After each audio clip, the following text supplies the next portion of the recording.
지신, earthquake. You just moved to Japan and this is the first thing you experience.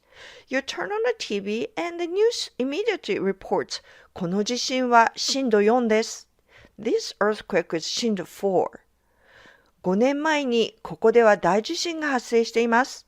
Wait, 大地震? A major earthquake? 5年前, 5 years ago? Did a major earthquake happen 5 years ago? But why did they say 発生しています? Isn't ています supposed to mean an action that's happening right now? Does that mean the earthquake has somehow been continuing for 5 years? Then the reporter shows a bridge. その時、この橋は壊れています. What? Looks like the bridge isn't broken, but is this the past footage when the bridge wasn't broken? But it says live. What's going on here? Most learners are taught that ている expresses ongoing or habitual actions. But if that's all you know, you are missing some of the most common uses. In this video, I will show you 6 everyday meanings of ている that will completely change how you understand Japanese. The most basic use of ています is this. て form of an action verb followed by います, and this expresses ongoing actions. It means an action is happening right now. For example, エマさんはマラソンをしています. Emma is running a marathon. How about this one? 今勉強しています. What do you think this means? Probably you guessed it correctly, but it means I'm studying right now. How about this one? 晩ご飯を作っています. Right, it means I'm cooking dinner.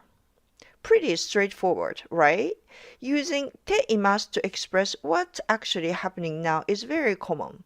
Now, this same form can be turned into habitual action. て form verb followed by います can also express habitual action.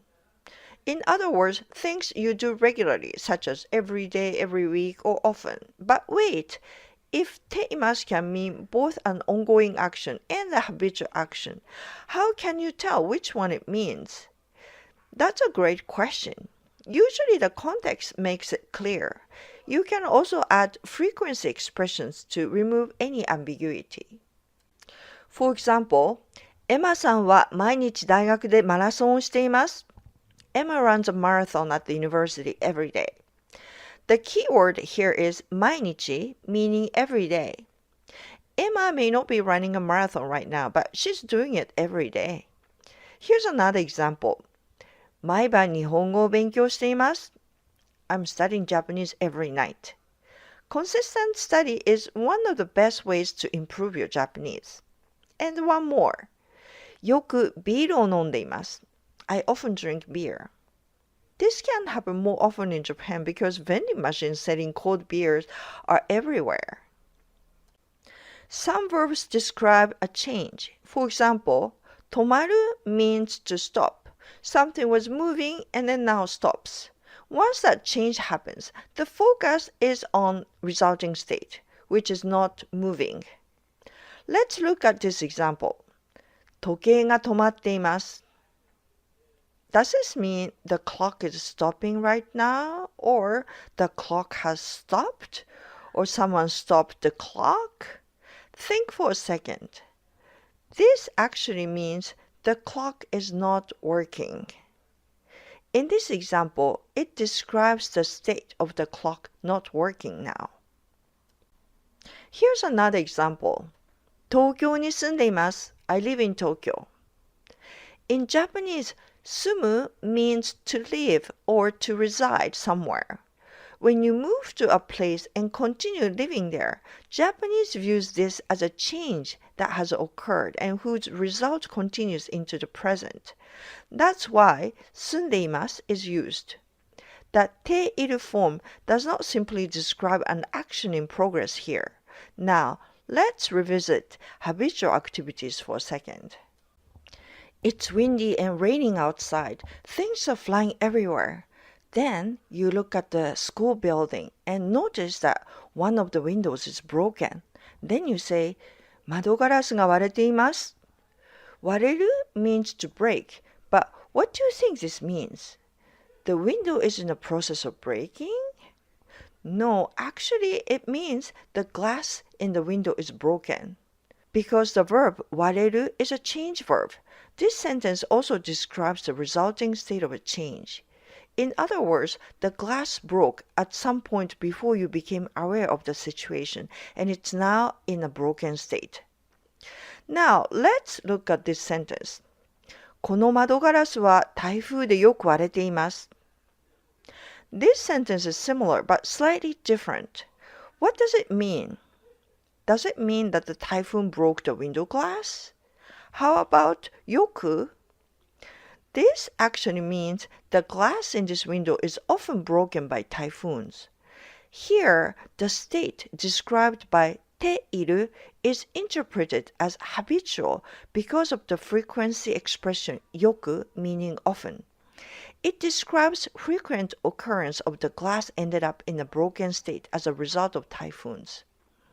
As this example shows, the ている form can express habitual situations with a variety of verbs, not just action verbs. Now, let's look at another common use of ている. Let's look at the following sentence. もう映画が始まっています. The movie has already started. You might be wondering, why do we use 始まっています instead of simply 始まりました? Great question. In Japanese, ています is often used to describe a state that resulted from an action. In this case, the movie started earlier and it's still in progress now. Notice the word も, which means already. When you're talking about something that has already happened and its result continues into the present, ています is frequently used. Now, let's look at another example. でも、まだコマーシャルだけで見たい映画は始まっていません。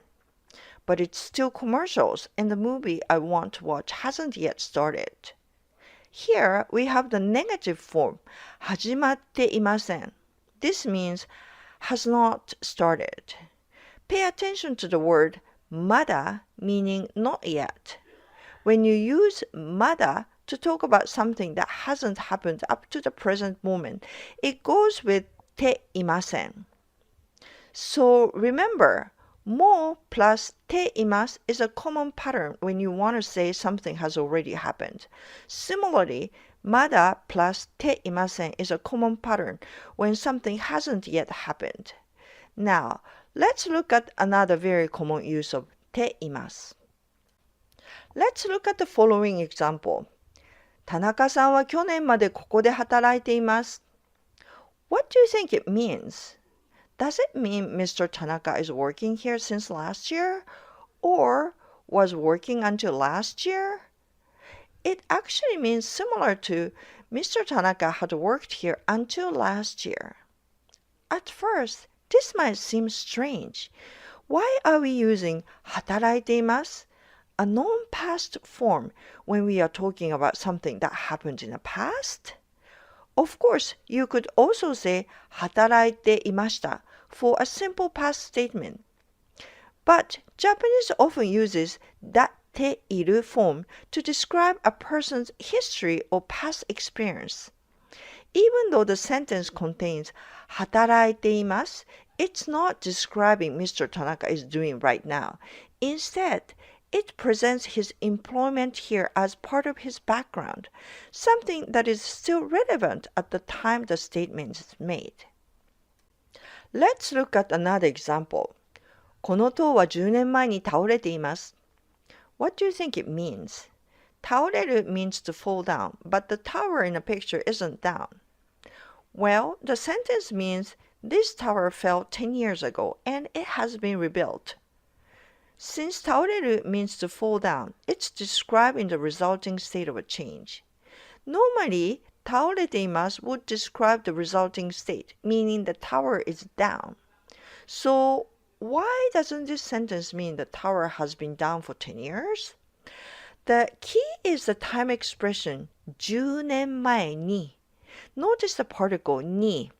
It marks a specific point in time, telling us that the event happened 10 years ago. The sentence is focusing on the historical event in the tower's history, not its current condition.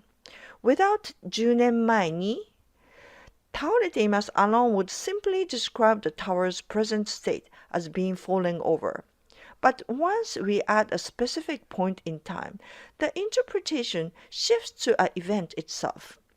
So then, how would you say that the tower fell over 10 years ago and has remained in that state ever since? We would say この塔は10年前から倒れています. This tower has been down for 10 years. Notice that ni has been replaced with kara. The tiny particles completely change the meaning. Kara means since or from, so the sentence now describes a state that began 10 years ago and continues up to the present. So when te iru is used to express a past experience or historical event, the meaning is not determined by the verb form alone. The time expressions in the sentence and the surrounding context are just as important. In these cases, te iru suggests that the event is not simply a disconnected fact from the past. Instead, it's treated as something that still has relevance or significance in the present. Now that we've seen various uses of te iru, let's return to the news report from the beginning of the video and see how this idea works in a real-life example. After experiencing the earthquake, you hear the news reporter says, 5年前にここでは大地震が発生しています. Wait a second. You notice the particle ni after 5年前. That tells you the sentence is referring to a specific point in the past, 5 years ago. So your understanding suddenly changes. The reporter isn't saying that a major earthquake has been happening for the past 5 years. They are talking about a large earthquake that happened 5 years ago. Now it makes sense. The news is explaining the area's history and why people are paying close attention to today's earthquake. Then the reporter says, その時この橋は壊れています. As you hear this, the screen shows the bridge that's perfectly intact. Wait, the bridge on the screen isn't broken, so why is the reporter saying 壊れています? Then you notice その時, at that time. Suddenly everything clicks. The reporter isn't describing the bridge now. They are describing what the bridge was like during the earthquake 5 years ago. The bridge had collapsed during that disaster, but since it has already been repaired, it looks normal today. With that understanding, the whole report becomes clear. You can see that the bridge isn't currently broken, and you don't mistakenly think the earthquake has been continuing for 5 years. Instead, you understand that the reporter is describing past events to provide context for what's happening now.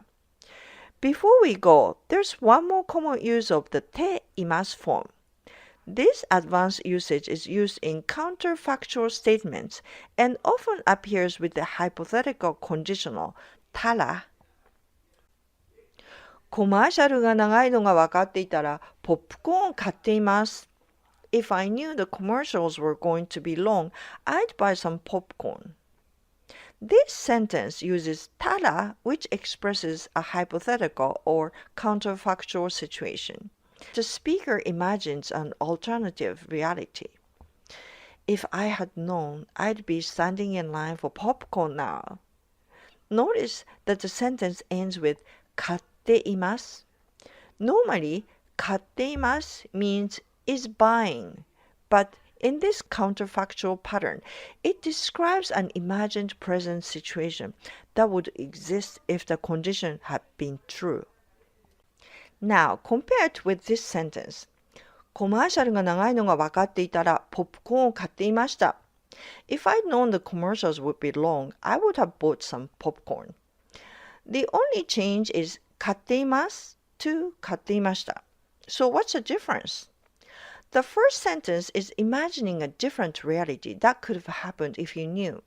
The second one is simply saying that you didn't know and you didn't buy.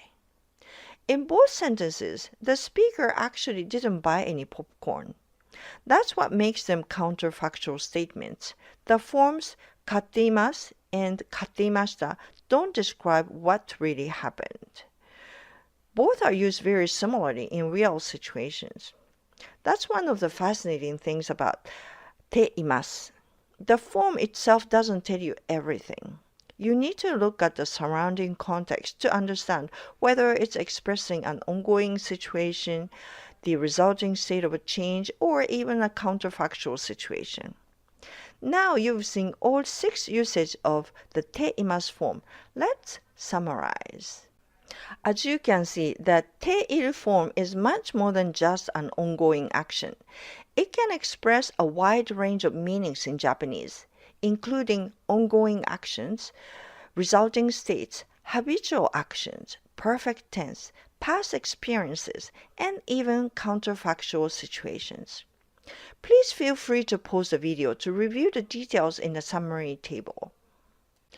Don't forget to like this video and subscribe and turn on notifications so you never miss my new videos. You can also join my daily quizzes in the post section. Check out my Udemy courses for Japanese learning as well. Links are in the description below. Thank you for watching.